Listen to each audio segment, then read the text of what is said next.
Hi guys, welcome back to our video again. Today we got to test ride this CB400X. So this is the matte black version. There's another white unit which is something like that.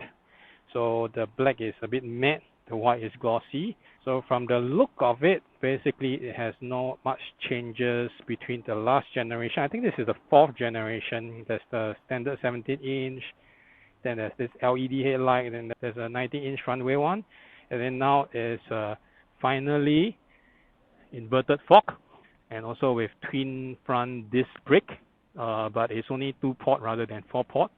So even the exhaust and everything looks the same, swing arm looks the same. Generally the profile looks the same, only the fork and the disc is different. So this is a very simple bike. It has ABS. Other than that, there's not much electronics, which is very good for a touring bike. Less electronic, less problem on the road, easier to fix. So let's hop on it and give it a shot. Okay, pretty low, so you can see both feet are easily planted on the ground with some angle here. Okay, very light clutch. So the dash is negative, standard. The windscreen is a little bit small. Okay, the tank is pretty narrow. First off, we will try to ride it around city area, like slow traffic, to see how it performs. As a daily rider, wow, it's very light though. Very easy to control.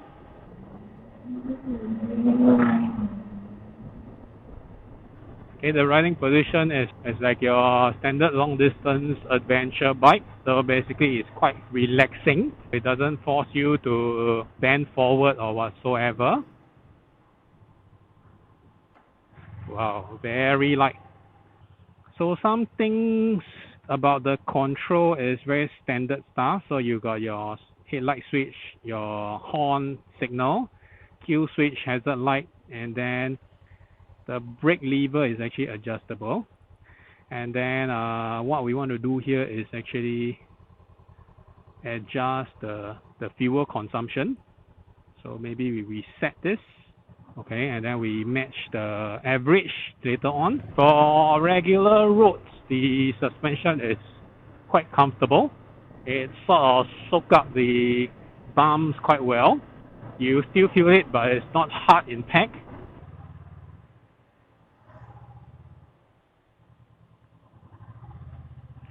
And the clutch is really light, which is the part that I like.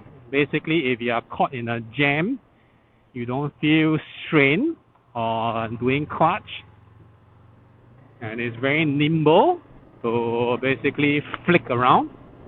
Okay, however, in slower speed, you can feel that the wind protection is not much.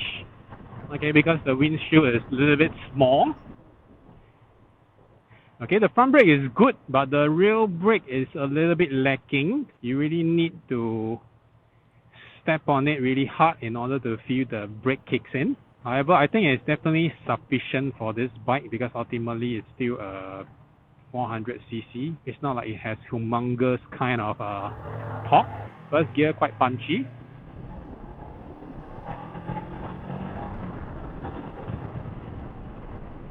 Okay, other than the first gear is quite punchy, subsequently it doesn't have a lot of torque or acceleration after you move into second onwards.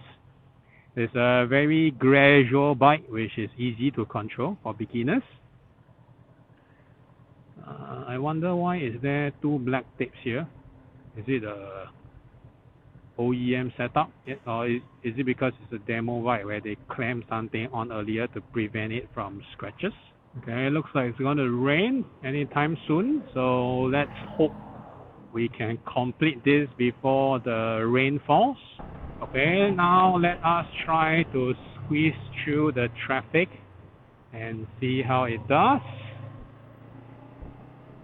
It shouldn't be a problem though because it's a very skinny bike and it's quite light to just weave through. So definitely no issue with that kind of congested lane splitting capability. Whoa. Okay.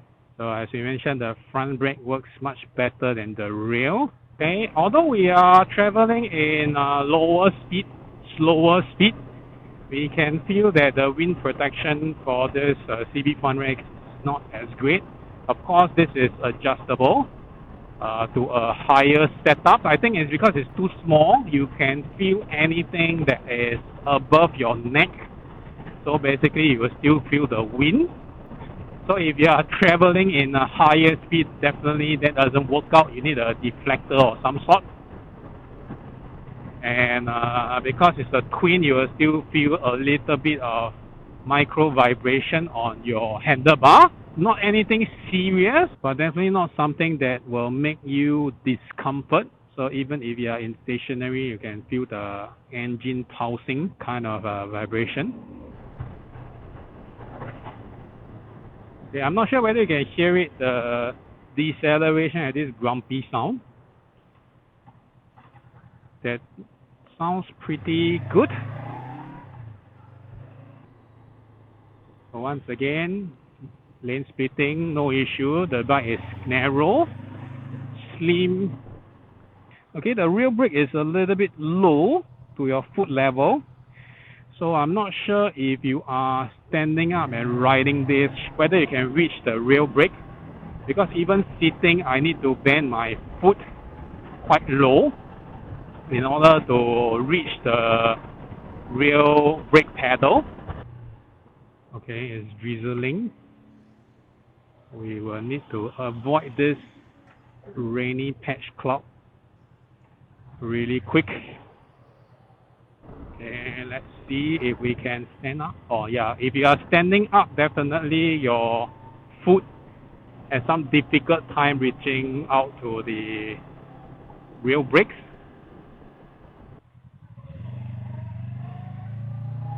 Let's do a uphill climb.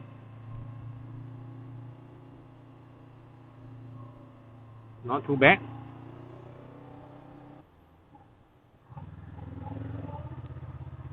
Okay, so you definitely have to drop gear.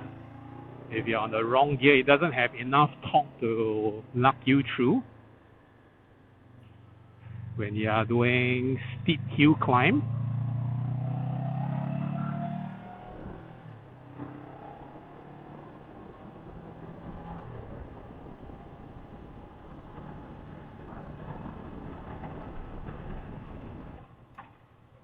Okay, how about the U-turn capability?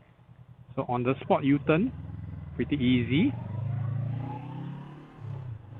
Definitely, there's no doubt that this bike is okay or comfortable in doing highway cruising. I mean, not at the super insane kind of speed, but at least we are talking about the marginal 3-digit kind of speed, because it's ultimately a long distance kind of oriented bike, so it shouldn't have an issue doing that.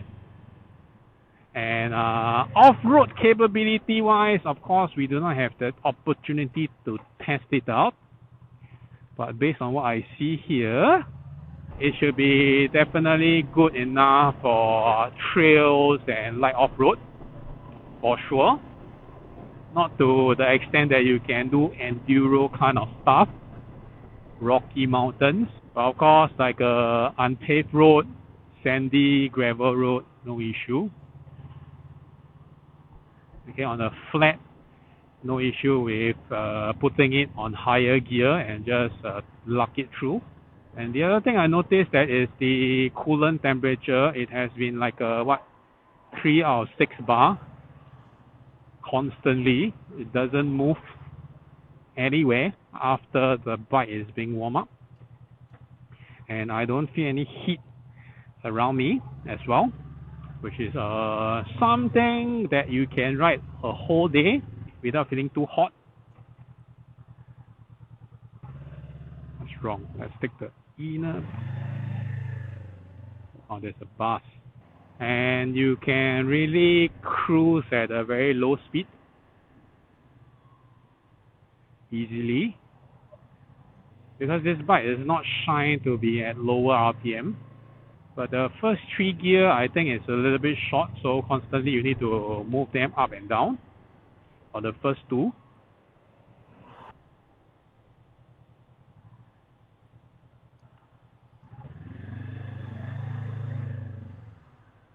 So even on slower paced traffic, you can clock about 27.4 kilometers per liter. Okay, so now we will try to hit to the highway and see how it feels, especially the wind protection part of the bike. And yes, this is the low setup. As you can see here, the 2 screw and then 1 more screw hole somewhere here.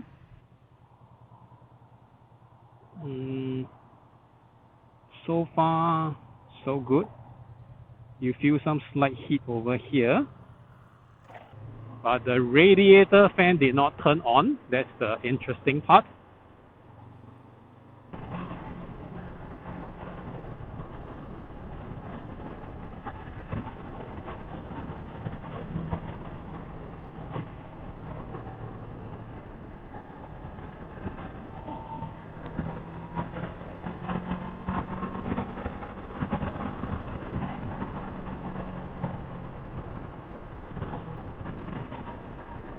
I think the first 3 gear is short, and then subsequently is a longer gear. Okay, you cruise close to 4,000, 5,000 kind of RPM in order to hit your highway speed. So pretty decent. And once you hit highway speed, you can see our fuel economy actually went up to 28 kilometers per liter. Wow. Okay. I think what we need to do is we need to find an exit to make a U-turn pretty soon, before we enter the rain cloud zone. Well, you see, after the highway, we are getting almost 30 kilometers per liter kind of fuel economy. So they have this empty blank here, I noticed. Probably it's for you to insert what USB port or some buttons, etc. Okay, standing up to right is not too bad too. The handlebar and everything is quite high up, so you don't need to slouch yourself in order to reach out for that bar. And the tank is easy to grip. It's just that the foot brake is harder to find when you are standing up. I think this CB400X is definitely a workhorse kind of bike. It doesn't give you a lot of excitement about riding it, but it's very easy to get used to it. Anyone can pick it up and then get used to it very easily. So it's a very easy to adopt kind of motorcycle.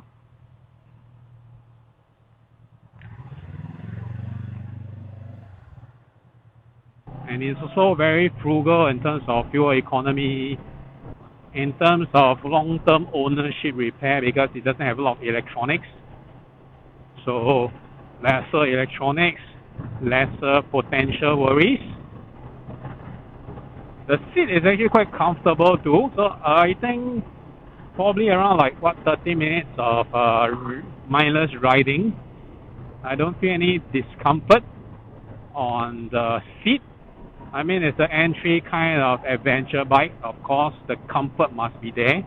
If not, how can you do a long distance tour? I don't think the seat has changed in design, or the ergonomics has changed in design as compared to the 3rd generation. I think nothing much has changed since the 3rd generation. All these are actually stickers.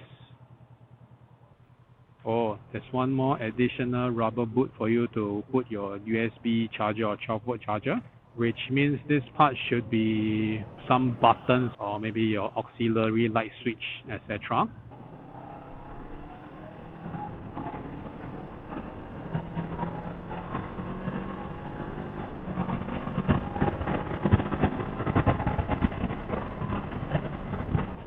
So this CB400X can actually do a faster pace, but of course you have to push it, and it doesn't like it. The speed actually builds up pretty gradually, so it's not something you can just push and then immediately you will get what you want. That's why I think it's a very easy bike, you know, very laid back bike where you don't need to have too much stress in terms of riding it or keeping it into a certain pace.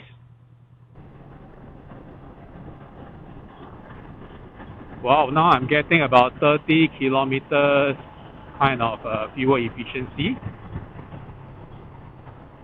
Very good. And you look at the temperature, it's still at 3 bar.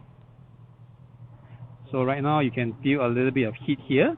So this is very insignificant kind of heat. It's just like being in a hot summer day and then this hot wind blow over you kind of temperature.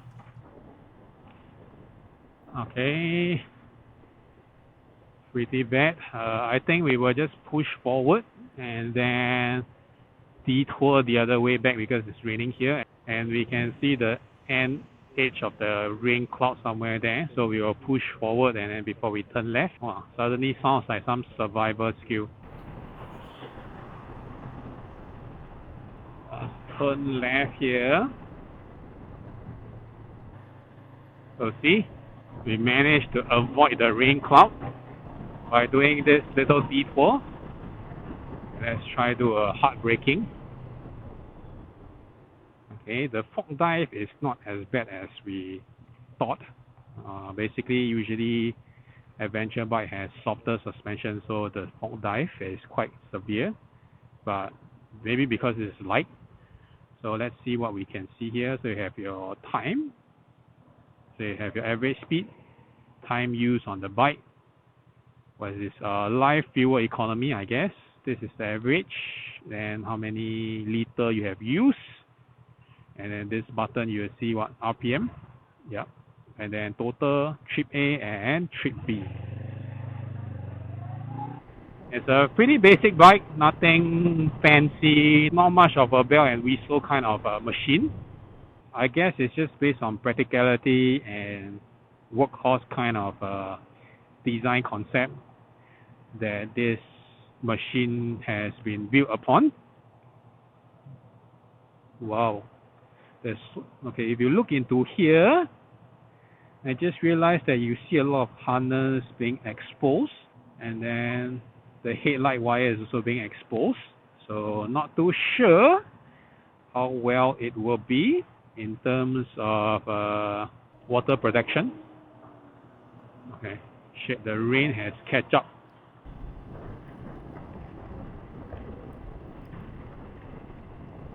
Oh my god. So alright guys, thank you for watching this video on the CB400X. Hope to see you on the next one. Bye bye.